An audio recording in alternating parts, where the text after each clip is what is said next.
Hey,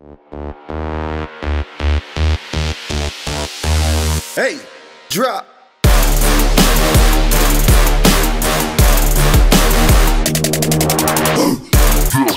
Welcome to AI FISEC today, the pulse of innovation where the digital frontier meets physical security. I'm your host, Don Marone, and I'm thrilled to have you join us on this electrifying journey through the world of AI and physical security. We're here today to take a deep dive into the heart of innovation, exploring cutting-edge ideas and breakthrough technologies that are reshaping the way we protect our physical spaces. Whether you're a tech enthusiast, a security professional, or just fascinated by the transformative power of AI, you're in the right place. So get ready to be inspired by our industry experts who are here to share their passion, their projects, and their unique insights into the future of security. Fasten your seatbelts and let's embark on this thrilling adventure together on AI FISEC today. Today's guests are both joining us from a company called Hivewatch. We have Ryan Schonfeld, who is the CEO, and then we have Jordan Hill, who's the head of product. And today's topic of discussion is the AI ML V-Force multiplier. Welcome, guys. Thanks for joining. Thanks for having us. It's good to be here, Don. So we usually start off by letting you tell the audience a little bit more about yourself and one fun fact, just so they can get to know you a little better, and then we'll dive into the topic. So feel free to start. You want to go, Jordan? You got it, Ryan? Sure. Okay. Hey, there you go. You got it. Amazing start. This is how the boardroom discussions go, right? We have to review product, right? Yeah, exactly. So, hey, Jordan Hill, head of product here. Background's mostly been at early stage startups, specifically at the intersection of like hardware and machine learning and software. I've worked at companies like Cruise Automation and Bird Scooters, where we built a lot of different hardware and AI tooling. What really got me into this space was working on some cool security problems at Bird, where I met Ryan, and was my first foray into physical security, and then leading me into building Hivewatch with him. Fun fact about myself is I'm kind of like a bit of like a physics nerd and startup junkie, so I've been trying to help early stage companies work in that domain a little bit. Jordan, he said fun fact. That's fun for me, like I said. And I guess the other thing is I'm trying to do more long distance running. So I've been running like a half marathon at least once or twice a week. Oh, that's awesome. So wait, you're first place, second place, third place, there for a good time and a beer at the end? I'm not fast. I would race against you. I don't get on 5Ks much anymore, but I'll take that as motivation. I try to do a half marathon once a year. So we're in slightly different places at this point, but I'll take it. And I'm Ryan Schonfeld, founder, CEO at Hivewatch. By way of background, like a lot of people in the security industry, I started my career in law enforcement.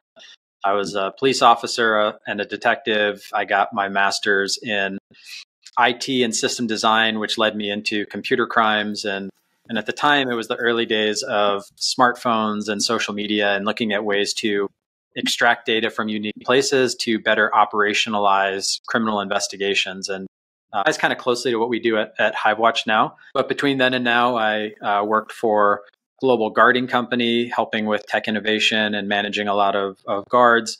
I went in-house to a Fortune 500 and managed investigations and global security technology, and then started a security consulting firm where we helped organizations build tech-forward security programs. And that's where I met Jordan. He was a customer of mine, and we got to work on some cool projects together at the intersection of data and telematics and security and investigations and recovery.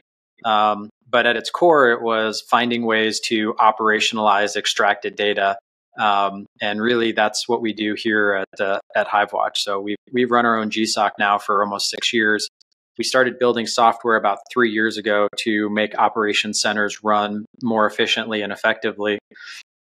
And if you think about the pains that most GSOCs have, it's disparate systems, it's siloed operations, it's poor communications, it's you look at the core systems that exist across most companies, right? Everybody has access control, everybody has video.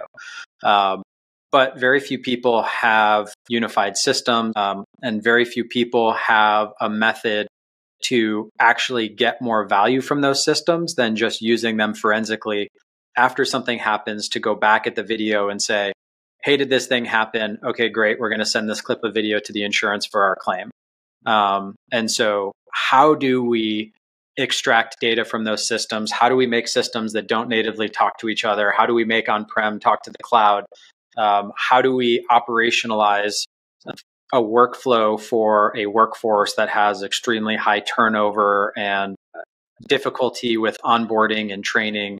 And how do we help security program leaders who are running multi-million-dollar programs and budgets understand what's actually happening in their program and allow them to make data-driven insights about their spend. So hopefully that was enough rambling for you, but that's who we are and who I am. My fun fact is that I have a commercial driver's license and I'm certified to drive a school bus with air brakes or trucks and a motorcycle.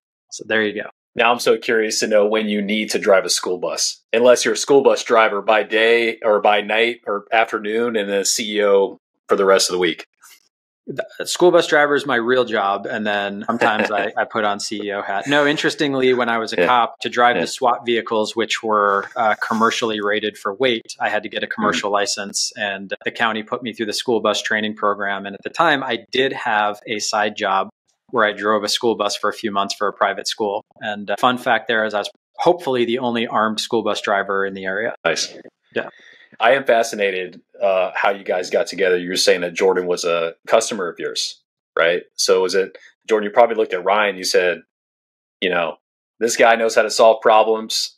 Maybe he's got a big idea to solve a problem and you were the person that kind of bridged that gap, or what was the moment that triggered for you to says, I need to change and go down this route or go up this route rather? For me, the fun thing and, how we actually met is still covered by NDAs and customer confidentiality in terms of the actual project we worked on. But at first, when I met Jordan, I didn't actually like him that much. And that's usually how it goes. There's a funny story behind it that we can save for another time. Yeah. But as we got to work together and, security people and private investigators and security consultants rarely get into the weeds on data. And Jordan was one of the first people who really opened my eyes to the importance and the value of data and what you can really do with it. The piece that the data scientists were bad at was how you apply the data from systems to the real world and to security operations. And that's where Jordan and I end up getting really close on solving that problem. I think a good analogy is the difference between there's two fields of physics, right? There's the theorist and then there's the experimentalist. Data that's typically applied for security data is the theorist, but there's not a lot of the experimental application of that data where it's okay, does this thing actually work in the way that we want it to? Is it actually improving the operations of our program or our detection capability? And so when Ryan inevitably gets on this tirade about the use of AI and how it's being sold not or somewhat ingenuously, the trade-off is starting to do those measurements. How often does this actually give us true positives? How often is this actually increasing the speed of our program? Is getting this new tool a benefit or a detractor to the level of service that we can give to a customer via a security program? And we try to really build all of our products focused on that. Yeah.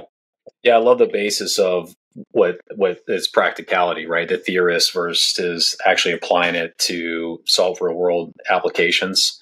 I love that.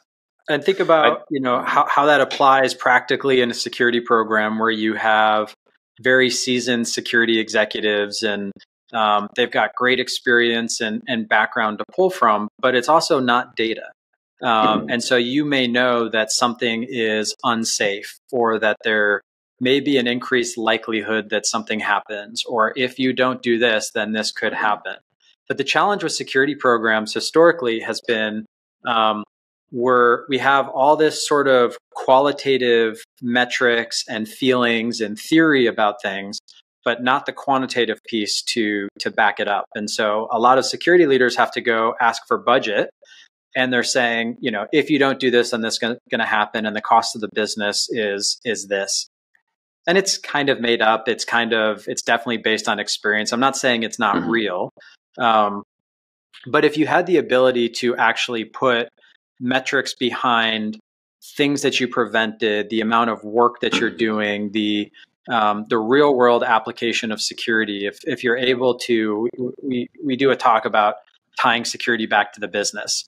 And instead of being just the security leader, being the business leader that wears a security hat. And I think that that's where data becomes really important, because security can have quantifiable metrics. It can have quantifiable ROI. Does security have to have ROI? No. Security will likely still be a cost center for most organizations, but that doesn't mean you shouldn't be quantifying data. And so to tie back to your original question, I was the academic in our meeting, and Ryan was the experimentalist.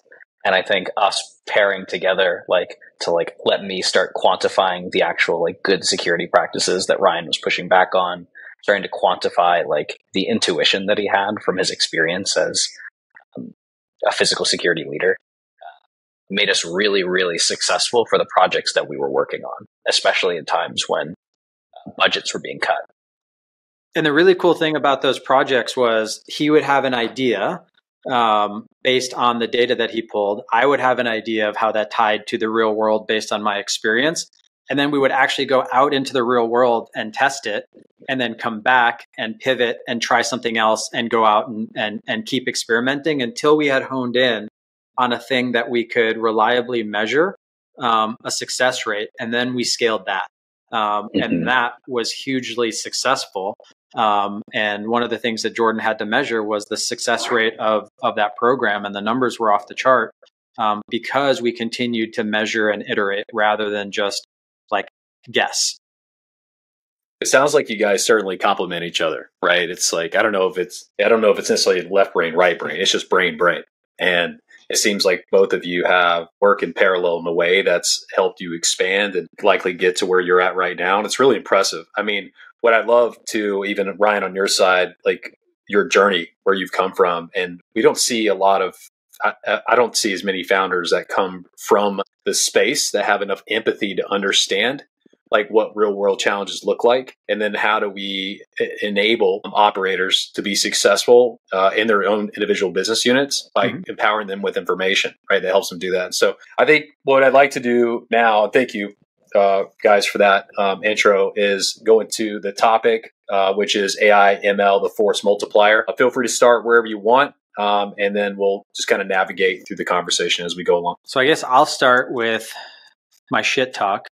Yes. And, as a company that does make and sell AI, I will caveat everything I'm saying that I do believe in AI, and I think it's impactful. And I think it has a place. It's not going anywhere. And I think that its presence in security programs and business operations in general is only going to grow. However, I think that the industry by and large has done a very big disservice to itself in how it's messaging and packaging AI, in selling things as AI that are not AI.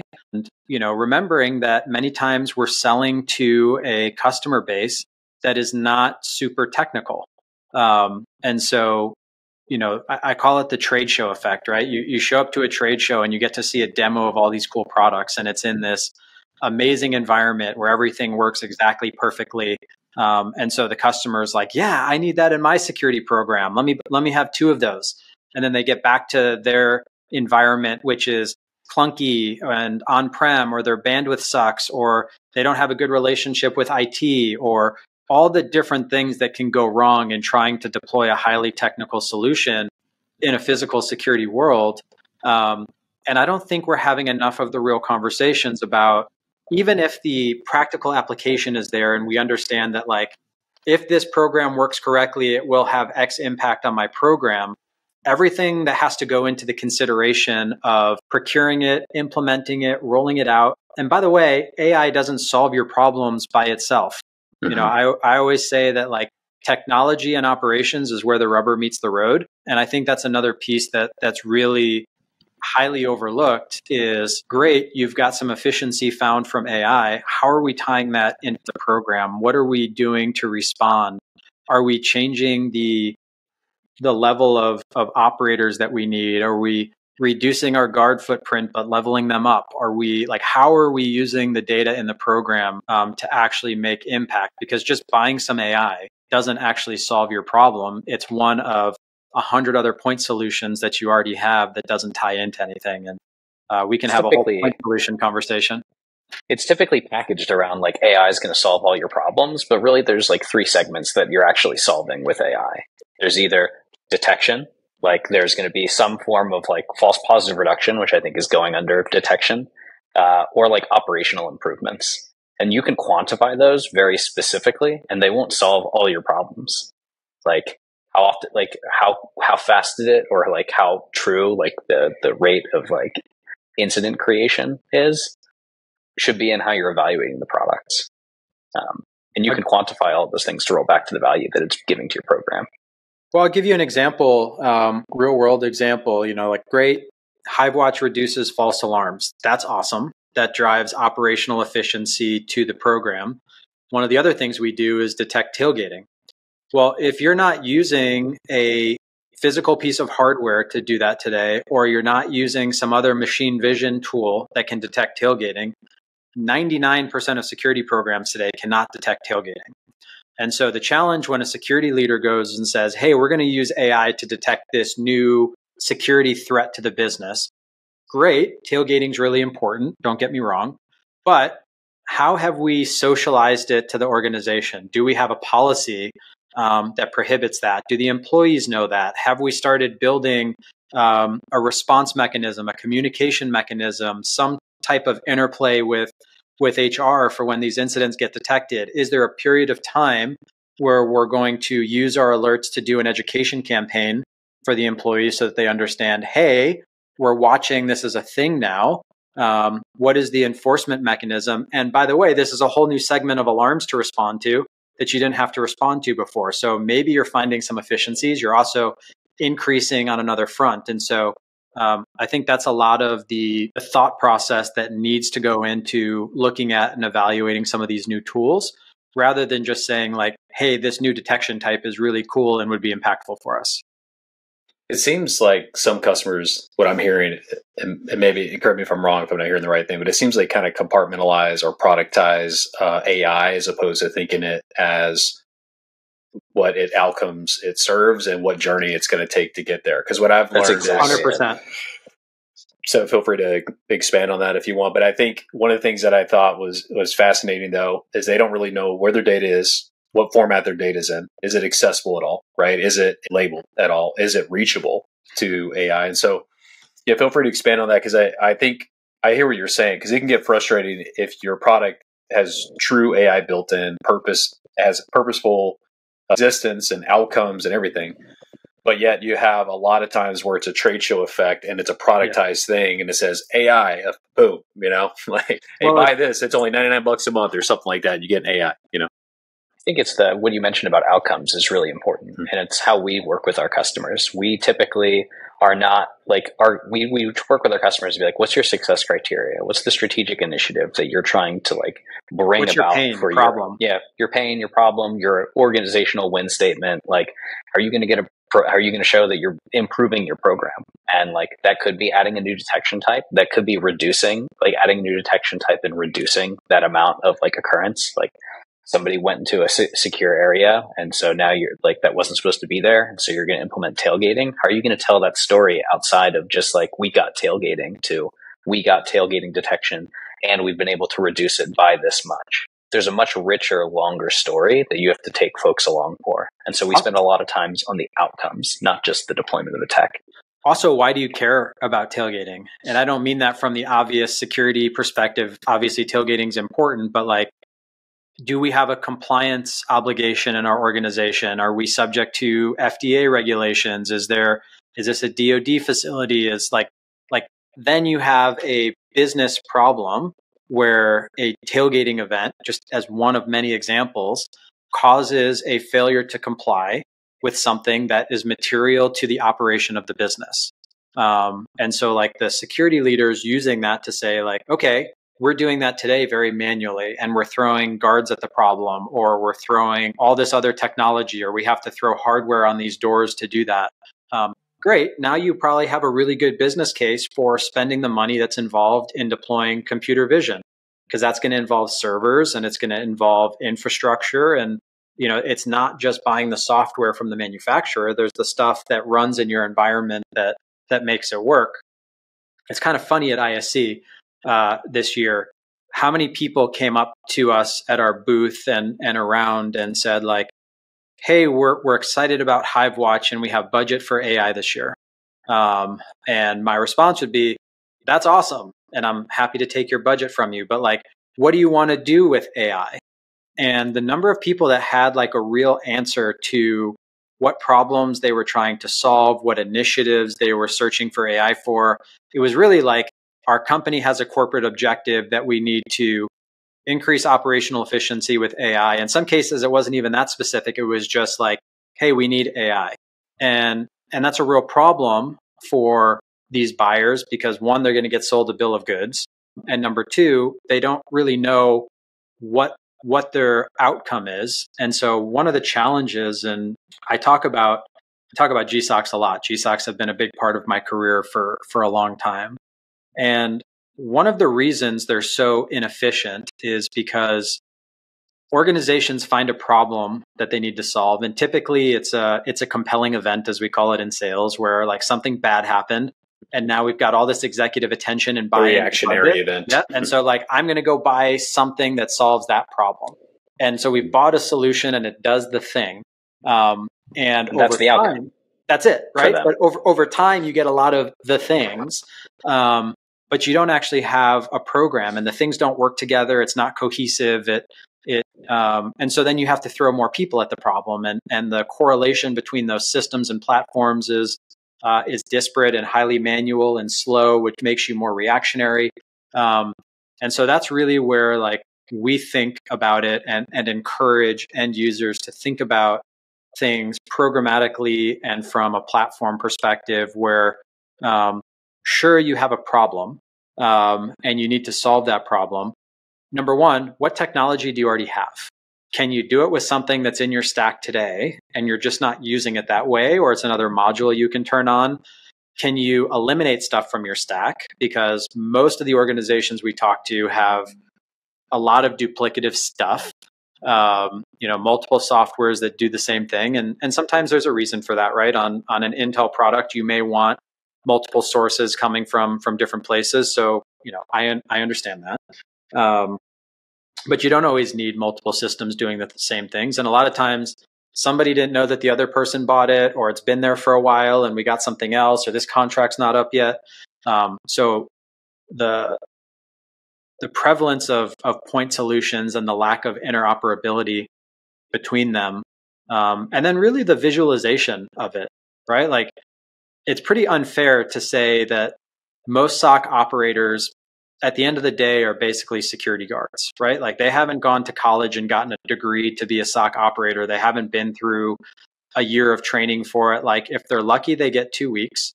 And then it's like, hey, you're supposed to be an expert on these 20 pieces of software to do your job. And by the way, if you don't do it right, it's a life safety threat. Right.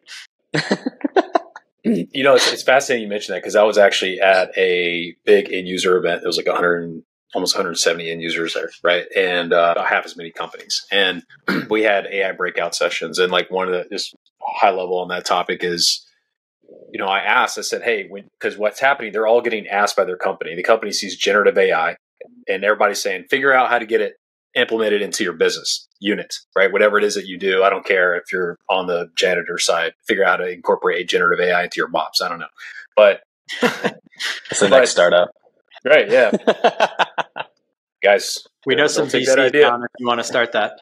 Yeah. Jordan will make it. And, I'll just be out there just selling it. And, Ryan, you can run the business. But in any case, I'm asking the question, I'm like, hey, so your guys are getting asked all this. So what's your first step? Like, where do you start? Like, are you go into your IT team and say like, hey, I've been asked by the business to figure out how to operationalize AI in my business unit. I don't really know what to do. Are you going to a consulting firm? Are you calling your manufacturers or your integrators? Like, where are you starting? Great question. It was eerily silent. But what's crazy is that I feel the need to get direction is limited in this space because we tend to be like 5 to 10 years behind IT. And so for people to get real good guidance without having to buy in pockets of, oh yeah, I want to buy a layered AI thing on top of my cameras, and now I can detect people in cars or something. Okay, I AI-fied my system that we didn't do that before, but that I need to do that in the first place. And so there's not really a higher level plan or higher cognition that's been layered on top of, where do we go as a journey? And one of the things I recommend at the time, IBM has something called the AI ladder, which helps customers start to modernize their data or allows them to get access to the data. Because without that modernization, it makes the use or even to start really hard. And the other thing that I found that was fascinating, not in that meeting, but outside of it, maybe you guys would agree or disagree. I think as at least in 2022, 60 to 80% of AI projects actually fail because of the data issue, right? Either they can't get to the data is not structured, organized, it's not accessible. And so there's a lot of hype, but then there's actually a lot of fail. And so if we're only seeing anywhere from 20 to 40% of projects win, that tells me there's a gap of knowledge, a gap of expertise in the space. That's a statistic that's broad, right? I'd imagine it's probably been worse in this space, to your point, when we've productized or oversimplified something that's really, really complicated. Well, it's actually a big problem with a lot of the point solutions. For the point, especially for the CV models, there is a ton of trained data on, is this a person? Is this not? Is this a car? Is this not? Is this a license plate? Is this not? But there's not a lot of trained data that's saying, is this a security incident or not? How you're supposed to respond to a particular incident. What level of severity is it? The actual, what's happening in the CV versus how it's processed by a security organization or your specific security organization is very, very, I haven't seen a ton of products that do that type of work. And so that's really the approach that we try and take with Hivewatch is what does that input mean to your business or your security program? And how can we start stitching all of those data points together to build new products off of? The reality is the majority of our product is not AI. And I think, Jordan, correct me if I'm wrong, I think we say that kind of proudly. We've pulled back a lot on our AI messaging over the last year, and there is AI in our product. We use computer vision, there is ML. We do train our own models, but one of the things we realized is that the operational efficiency that most of these organizations need at the most basic level is not actually an AI problem. And AI is something that we can plug in different places to augment it, to make it better, and to take it from, the 7 to the 10. But the vast majority of what most of these organizations need right now is efficiency, it's integration, it's data sharing, it's data normalization,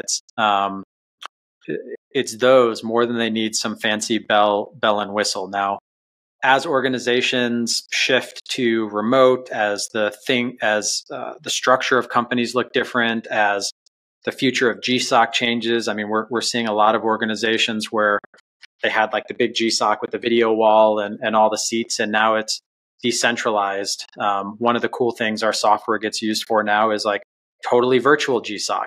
You don't need to be in a big room with all of your counterparts if you use Hivewatch. I tell the story that I tested being a GSOC operator in our software on a Delta Airlines flight at altitude on plane Wi-Fi, and it worked great.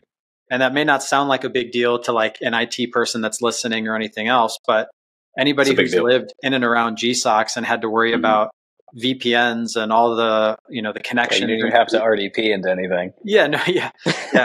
That was a big deal, and I was communicating with guards on the ground, and we were sharing surveillance video and responding to events, and people can do that anywhere in the world from anywhere in the world, and I think that's a big unlock for programs, and that piece is not AI.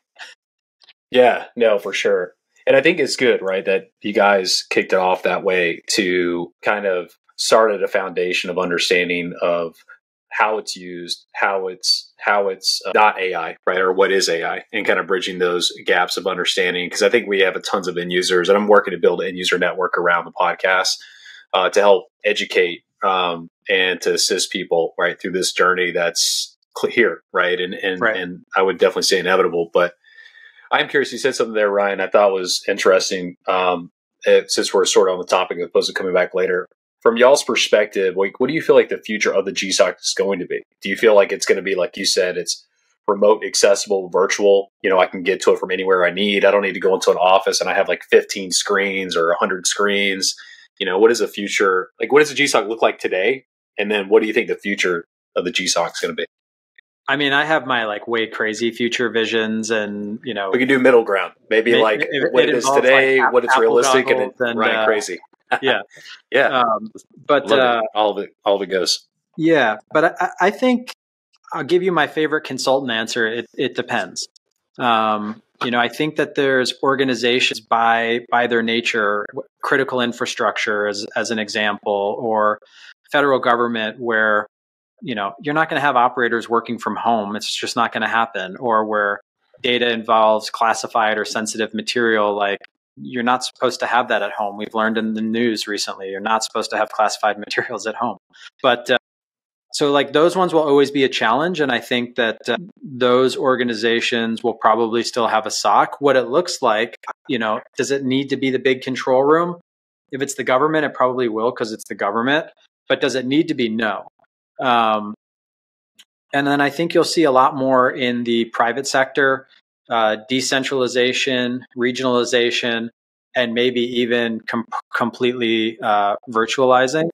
I don't think virtualizing will be the norm for a while. I think there's going to be a bunch of companies that do it, and then they're going to have to show success for other organizations to get comfortable with it. But I think there's an interesting shift happening in the industry too, where from a leadership perspective, our leaders historically have reported to finance and facilities and HR, and sometimes legal, but we're starting to see the physical security leaders now reporting to the CTO, the CIO, the CISO. And this whole virtual world, I mean, virtual NOCs and SOCs and cyber have been a thing for a long time. And I think under that new leadership, it'll probably be more and more normalized. They're probably going to say, why the hell do we need this big, expensive room that's costing us millions of dollars? Now, we live and breathe GSOC, so like selfishly, I kind of hope that they still exist. But I'm also excited that our software facilitates a completely virtual SOC too. I don't know. I think the other part is everything's, and this is, I think, much more short term. Everything is going to be a lot more data driven. I think a big blocker for physical security operations being able to be more data driven is having all of these disparate systems that take a lot of manual effort to calculate and roll up to be able to tell those bigger business narratives.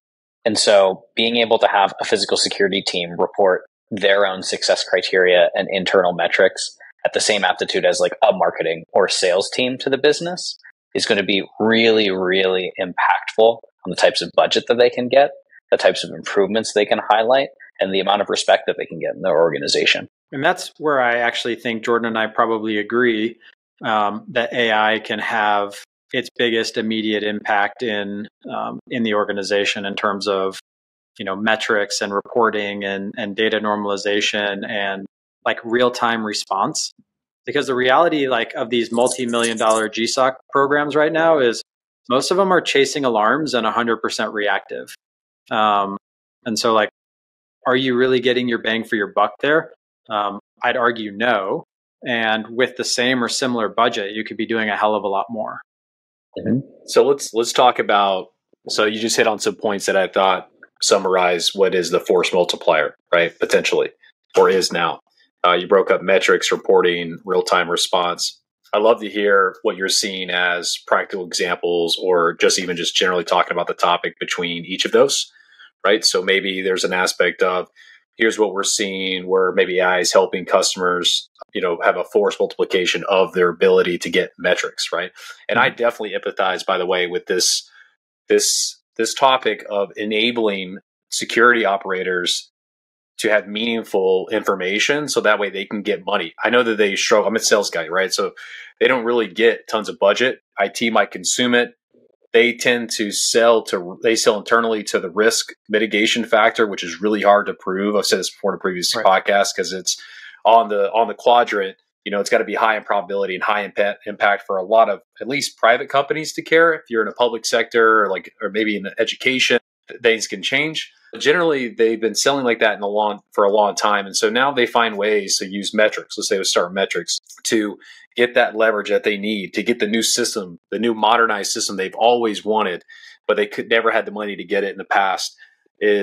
I feel good about that, right? I feel like we are getting them out of, it's almost like Elon Musk, I think it says on someone else's podcast, he said, like, life cannot be about solving one miserable problem to the next. It's got to be something that excites you, right? That wakes you up. And I wonder sometimes how many of the security operators are miserable using the same damn technology they've used for the last 20 years because they're forced to. But at the moment that they get something miserable, the big thing of why they're miserable is it takes for fucking effort to be able to jump through all of these things. Like, and jump between all these different platforms. And so, like, the biggest and easiest one that we support our customers with is just, it's quicker to triage incidents. You have faster operational time. Your operator now can do 10x the number of incidents that they were able to respond to before. And then that inevitably, like, allows your resource to have much more efficiency, and then allows you to require less like folks on staff versus scaling up. And then starting to get into that proactive security work. It's also removing a lot of the meaningless, redundant work that they do, right? Like, imagine alert comes in, you navigate through 1 to 4 systems to validate the alarm. Then you have to go to your incident management system and log all of the actions you've taken, the descriptions of the people. You've got to communicate with your resources in the field. If you have to send stuff out to 911, and then rinse and repeat, and you keep doing all this stuff and you're logging all the same stuff over and over again. But the reality is, why should an operator have to type all of those things? Those are things that can be fully automated. We've got LLMs that are more than capable of, and some of this isn't even AI again, but some of it is. You've got, we're doing computer vision. Any company that's doing computer vision is extracting metadata from a video scene, and that metadata can be turned into text that describes things that are happening that can help assess what's going on. That's I think the realistic future of the GSOC and how you leverage the technology as a force multiplier, and then using the people to do the things that people are best at, and that's understanding context and nuance and making a decision. Because it's some time before you're going to be able to reliably use this software. You're not getting rid of people from GSOCs anytime soon, but we've got them working on the wrong stuff. I love that. I think what I've heard redundant or people working on the wrong stuff. I think people know when they work on something that's repetitive and a kind of remedial task, right? And I think I think if someone said, the thing that is the most redundant task that you have, I'm going to take that off your plate so you can focus on something that's going to drive more value to the company. That's good for the business. And I think that's also good for the person's psyche too. They feel like they're more meaningful, right? They feel like they're not here just clicking a button. I'm just reducing the alarms, right? They have more, they have the opportunity to be elevated. Yeah. I don't think the question about AI taking people's jobs is the right question. I mean, surely some efficiencies will eliminate some jobs. But it really should make people's jobs more impactful, more meaningful, and easier to do. But most of these things can't be done without people at some point. And so, I really think we need to shift the conversation to how AI can make people's jobs better, easier, and more efficient, and not sitting there worrying about what jobs it's going to take away. How do we upskill our workers? How do we get people into higher paying, more impactful jobs because they have the right tools to move it forward? Keeping people to work on what's important, I think, is the big one. Sounds like the next marketing campaign we can put out, right? Can we put a little TM on the screen? TM, yeah, trademark. I won't take it. Don't worry. I don't have any use for it. That's right. Jordan gave you the mop business, so I think we're even. So kind. Yeah. I'm going to put a chip in it. I'm going to put the neural processing unit, the new Microsoft NPU, inside of the stick of the broom. I think you just or the figure mop. out a way to put a mop on blockchain, like you could probably raise a ton of money. Dude, that's it. Just make one of those NFTs of a mop. Dude, I got multiple lines of business, right there. Decentralized mop on chain. I love it. So I do want to hear before I lose it, what is Ryan or even Jordan's crazy prediction on SOC? You mentioned something about goggles. Like I don't even know if we hit the prediction. I think we hit some of the prediction, current state, but what do you think the more further in the future would look like? I think that one of the values of SOCs and often their adjacent emergency operation centers is the collaboration that happens for an actual incident or emergency. And one of the really good things that came out of COVID is like people are much more comfortable collaborating in a decentralized way and not physically together. But we do have technology that allows us to be as close to together as possible without physically being there. And so, I think there's a world where you can be in a GSOC and be in an EOC for incidents without actually being in a GSOC or an EOC, and have the collaboration of where you can roll your chair over or shout across the room and say, "Hey, Don, what do you think about this?" And get your response and keep actioning. But Don's not physically in the room with you.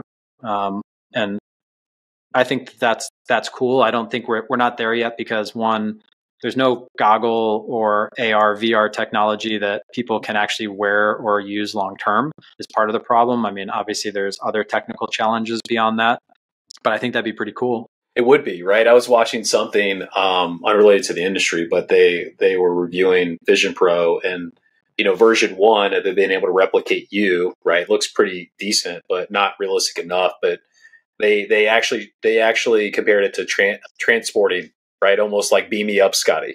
Like the ability to be or feel like you're somewhere else where, maybe I get the face right because the goggles are able to track my face movement, but then it predicts the rest of my body.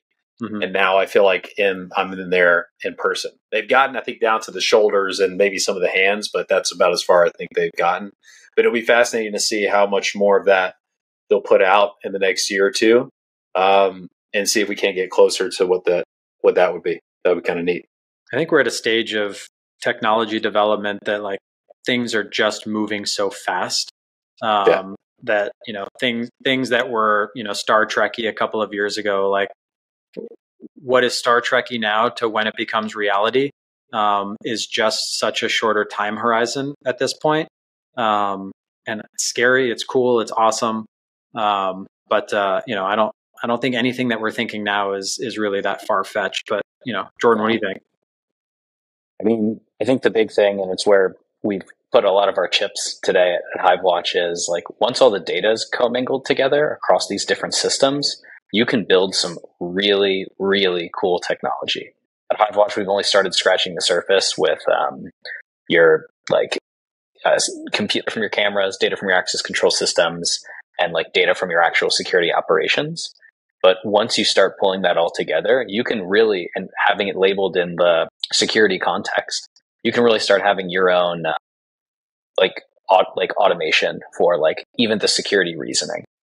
Like they're all just data points. Once you collect enough of it, you can probably have you can have a security reasoning that's tight and specific to your own program or your own company. You're already seeing like a lot of these new automated guards. I know I'm more of a Boston Dynamics patrol dog guy. That's my favorite. I don't know. What's your favorite, Don? Have you seen those? Or maybe least favorite will be more entertaining. Yeah, I can't remember the model number. I don't know if it's the X1, whatever one that had the circle face was pretty dope, or the looked like a light for a face. I forgot the model number, but it was, yeah. I like whatever one the FDNY bought, and it took like the first step into a fire building and fell over. Yeah, we're still a long way from that type of stuff, but imagine if those could talk to your cameras, to like all of your security reasoning, and like get automatically dispatched, like for exactly what's important to you. The alarms and sounds that are piercing or deterrents are on those like types of systems. But again, we're not close there because all of the data sources in physical security are still segmented. So let's it's a lot of work to bring that together. Let's talk about that just for a moment, because I don't know that we've gone deep into the data segmentation. Because I feel like that is a fundamental foundation problem, maybe for integration, period. Forget about AI, right? Maybe 100%. let's talk about that for a bit to see maybe how y'all have solved for that or how you've worked through customers through that problem. Because I feel like that's a very common issue. I've seen it a lot being in the SaaS space for years. And I think to Ryan, your point you made before, they either buy it separate because the security team's not involved in every location, let's say, or maybe they buy it reactively because, we need to solve a problem right now. Let's just get the thing that solves it. And we don't even know that it has any correlation with a thing across the other side of the country. So maybe walk us through how this data segmentation is handled in order to get to an AI force multiplier, but just in a basic sense, like how do we even bring that customer an interoperable value of some sort? Yeah, I mean, I would say how we do it specifically is part of our like secret sauce that makes us special. But at a high level, the manufacturers in the industry do not want their systems to interoperate with each other. They want to own the end user. And every one of those manufacturers visualizes, outputs, stores, captures their data in their own way and their own language. And there's no standardization, normalization, anything that exists across those platforms. So even if every one of those manufacturers had a good API, which I can assure you most of them don't, which is, its own problem, there's still not a common language that those systems can talk with each other, so that you can glean insights across all of those systems and actively or reasonably make sense of that at a programmatic level. And we have customers who, maybe they have one access control system, but they have multiple versions of it, or they're not on a centralized server, or, one of our big growth areas are companies that do a lot of mergers and acquisitions. And so maybe they're standardized on an access and video system, but all of a sudden they acquire a company and that company has 5 different ones. Or, the ability to get the corporate network there doesn't exist. And so they can't talk to each other because they're not even on the same network. The manufacturers charge an arm and a leg for access to the API, which I think is criminal. Like this is the end user's data and charging them to access it. Like that should just be part of the platform. That's garbage. And they're doing it as a way to keep the customers locked in and tied to them. In reality, I think if they don't change that approach, the customers are not going to care that much about ripping and replacing, and they're going to leave because frankly, the data is more valuable than the system that's driving it at this point, right? Like access control locks and unlocks doors. Sure, they have more functions than that, but like the table stakes that makes one system different than the other are not that differentiated at this point. And there's a lot of systems that can do that function, but that offer actual open APIs where they like happily publicly post the API docs on the website and say like, yes, integrate with us. And then we've got this like bullshit open term in the security industry that doesn't mean anything. And the companies are like, yeah, we're open if we want to work with you and if we don't feel threatened by you and if like these other conditions are met. And you pay a license fee. Yeah. And we're going to charge you an insane amount of money to access what's already yours because our business model has become irrelevant. So on that topic really quick, I don't know if you guys know, how does that contrast against the non-security industry? Have you seen that in IT industry that they're open, they don't charge for the API, that the API is easy to use? I mean, I know that we have a lot of legacy systems in this space, but how does that contrast? Make the API, and this is starting to happen in the security industry with the new cloud players and newer entrants to the market. It's really sort of the legacy folks that have not evolved the products and platforms to a place as nearly as fast as their customers have evolved their businesses and the needs and expectations of the customer. So this exists in security today. It certainly exists in IT and every other industry. It doesn't mean that everything's always free, right? Like if you are moving data from one cloud provider to another and the organization, the manufacturer is going to have fees associated with data leaving or data coming in, like they might charge, they might meter, they might, charge for the actual stuff that's being done. I'm not saying that like these organizations have to be charities, but the ability to integrate and pull the data is not something that should be held ransom or hostage. And I think that's the important part. Got it. Jordan, do you have any thoughts on that? Especially Ryan and I are very much aligned on this. I think it's a disservice to the industry itself too, because like in the IT field, people create these open APIs so that it fosters a community of third-party tools that can also extend the use of the existing product.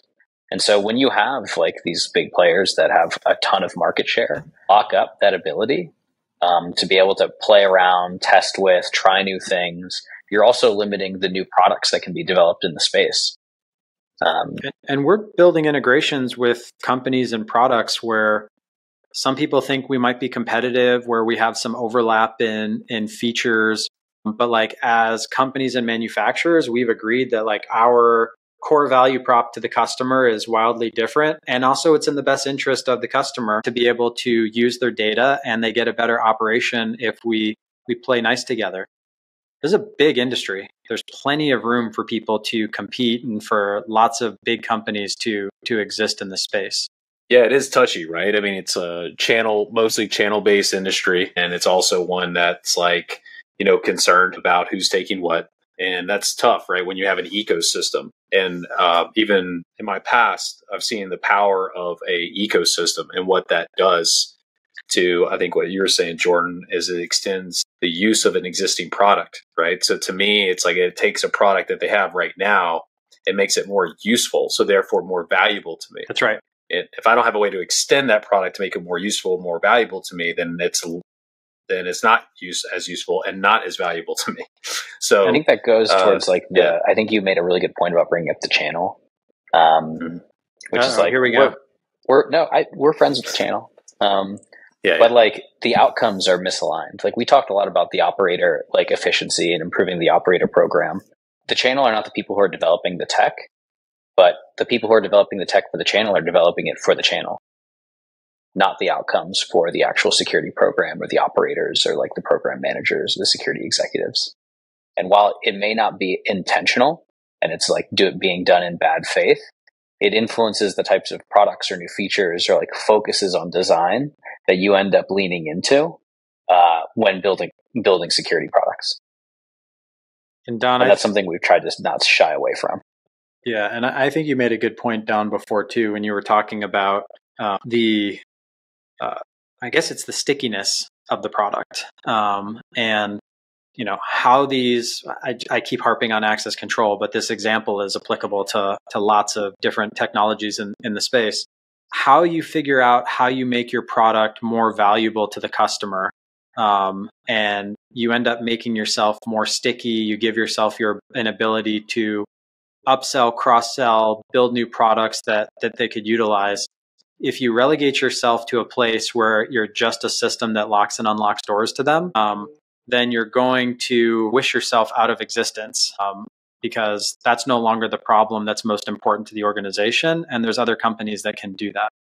And I really think that that's what Jordan's talking about as well, in terms of how you position a product for what's solving the biggest pains for the end user, will translate to high revenue for the company, will give the channel lots of opportunity to sell things, to generate high margin recurring revenue. Like all of that is great and exists there, but it's got to be something that's right for the customer and that drives their business objectives, not what the channel or the manufacturer wants or needs to sell. Yeah, like imagine a channel partner comes in to one of their customers and they pick the right solutions that quantifiably decreases the overall or increases the operational efficiency of a program quantifiably. They're going to have the best relationship with that customer. They're going to spread them all over the rest of their sites.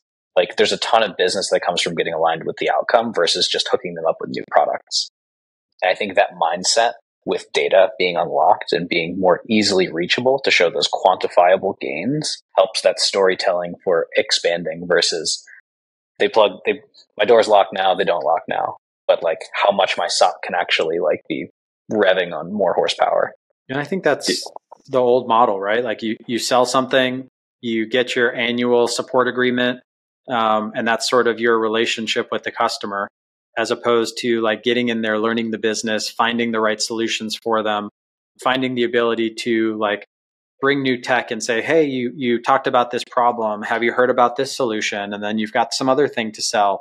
And you just become that much more important to the relationship. And along the way, like you're increasing revenue materially as well, as opposed to this sort of one and done relationship. And then we're just going to do this quiet maintenance thing and call us if you need us.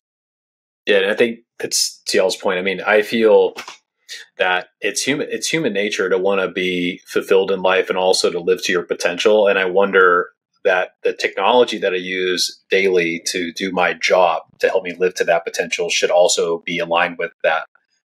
Otherwise, it's bringing me backwards, right? If I don't feel like I'm getting better each day or doing something different each day that's moving me forward in life, then I'm moving backwards. And if, and I feel like that, to your guys' point, I mean, finding a way to bridge that gap, I think, is a way to really positive future for them and for the manufacturers too that are choosing to get involved. I did want to keep going, Jordan. And I think you're touching on a really good point, is that getting the proof is like the most valuable part. And it's not just feeling that you're getting ahead, but it's knowing. There's a lot of people with really great intuition in the physical security space, but the ability to quantify the effects of that intuition to be able to show to people that are in security, like maybe benchmarking and such, or especially out of security, to show what you've been doing to improve a program that people don't really understand, is not how people talk about security today. There's best practices, there's like things that I've done before, but there's not the ability to quickly iterate and experiment with like new ideas from like that background of intuition to be able to show the changes or impact that you've made. I think making it real is like a big core tenet of like what we do with Hivewatch and our customers. I love that. So I did have one last question before we go into closing this up. And we touched on it a little bit earlier, but I think giving for our end users that are listening, give them a sense of, if they're starting on this journey, let's say they want to force multiply their business units with AI, where do you think they should start in this journey to get that done? Or at least just to explore it as a beginning stage?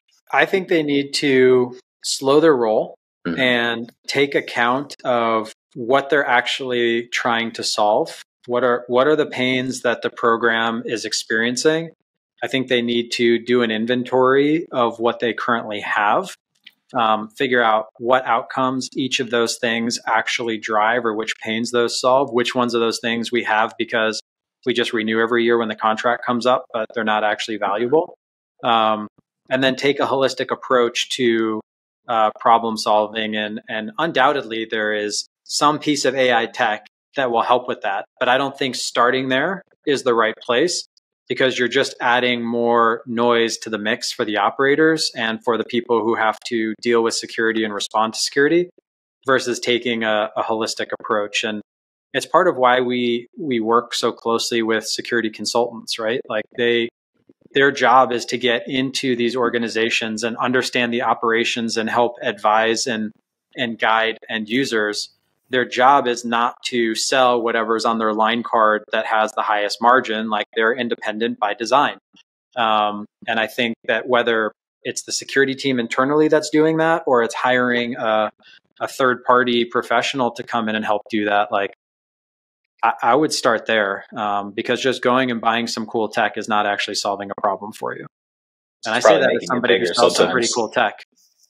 Well said. Yeah. Sorry, Jordan. No, I was just saying, and you're adding probably more to the things to take stock of, like if you're just going shopping.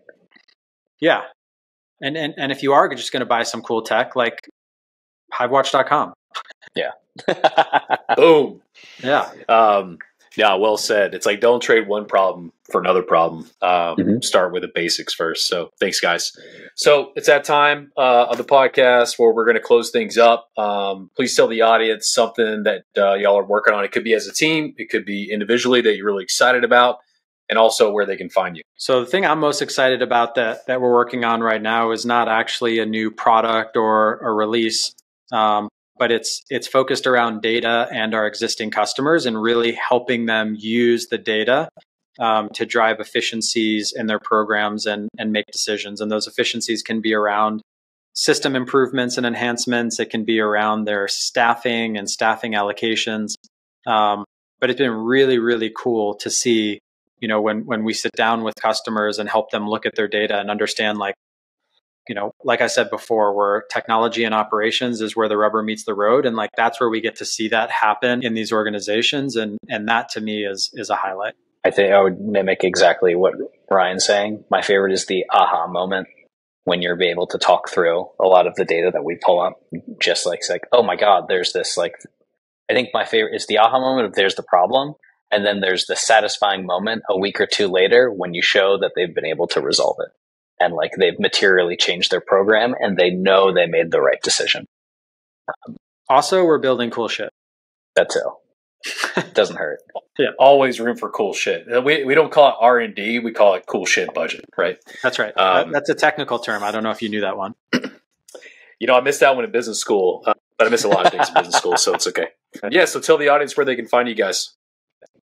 I'm on LinkedIn primarily, Ryan Schonfeld. And Jordan, you can tell them your TikTok. Yeah, well, I don't have a TikTok, but I'm Jordan Hill on LinkedIn. Hivewatch, security operations platform. Hey, drop.